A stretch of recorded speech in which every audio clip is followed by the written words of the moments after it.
So you think that this is actually a bull market that we're already seeing. Is that why you're overweight U.S. equities, and what are the implications of the Fed potentially staying higher for longer? We're overweight U.S. equities because they have a much higher return on equity than equities in most other places in the world. And I'm not American, but I'll say that Americans work harder. It's not because they want to, but they only get 8 paid holidays per year. Canada, where I'm from, we get 29 paid holidays per year, etc. And then you've got, I think, the fact that the technology sector is a third of the index and just kicks off these massive cash flows and is highly scalable. And that cash, by the way, on their balance sheets makes them, in fact, earnings accretive in a higher rate environment because they're now getting, 5% in that cash. Apple has $60 billion in net cash on its balance sheet. But as to the bull market, which started in June, that's when the S&P rose 20% from its low in October last year. Yes, we do think it continues. The earnings will be, the consensus thinks, around flat in the third quarter. But if you exclude energy, where earnings are forecast to be down 40%, then for S&P X energy, it'll probably be up about 3.5% to 5% year on year. And that'll be the first positive earnings reading in 3 quarters. Next year, we're looking for earnings growth for the S&P of about 8 to 10%. And so with that backdrop, I think markets can go higher. I've got to ask for your views about China at the moment. We've seen these sort of, 200 plus tidbits of policy support. It may stabilise the property sector. What do you make of the structural challenges going forward?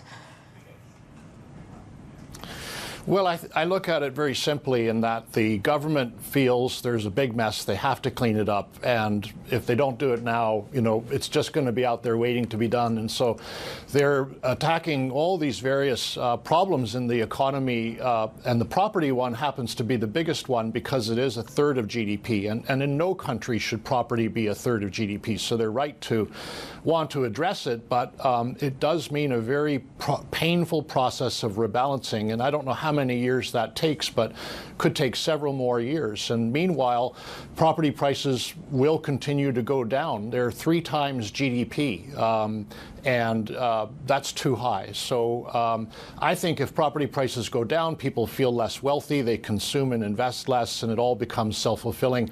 So hard to see light at the end of the tunnel, but the only good thing I can say is it kind of had to be done. They couldn't run their economy like this forever with all of these inefficiencies that had been built into it over time. So I think we will look back 5 years from now and be glad they did it, but right now it's very painful. I'm glad that you say 5 years is kind of the window of pain that we're going to see in the medium term. But Mark, I guess that means you probably don't think valuations in China are appealing at this point. I know that you overweight the US. Do you like anything in Asia? Do you believe that this time it's a different story in Japan? Do you kind of believe in India at least partially kind of taking the helm for faster growth while China is sorting its issues out? Well, Heidi, just to address the first part of your question, valuations in China are incredibly appealing, but unfortunately it is probably a value trap. So we do like Japan and India. Both of those markets, interestingly, are breaking out technically. Japan has the yen in its favor, down 50%, making it extremely competitive. Big buybacks going on across the big caps, which should continue because cash is half of the assets on companies' balance sheets. Incredibly lazy balance sheets for the last 20 years because they didn't do any investment or buybacks or increased dividends. Now they are. And then India, I think the story is just really everything is working out very well there. Now the banks have written off all their bad loans, so they've started to lend. There's a capex cycle. Capacity utilization to 80%. The corporate sector needs to borrow.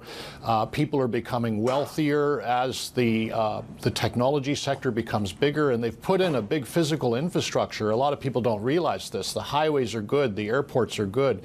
Wasn't that way before. So they actually are in a perfect position to benefit from the rejigging of global supply chains. A lot of manufacturing is moving into India now. That has big repercussions, by the way, for their current account, which I believe will go into surplus and should mean their currency doesn't weaken structurally the way it has in the past.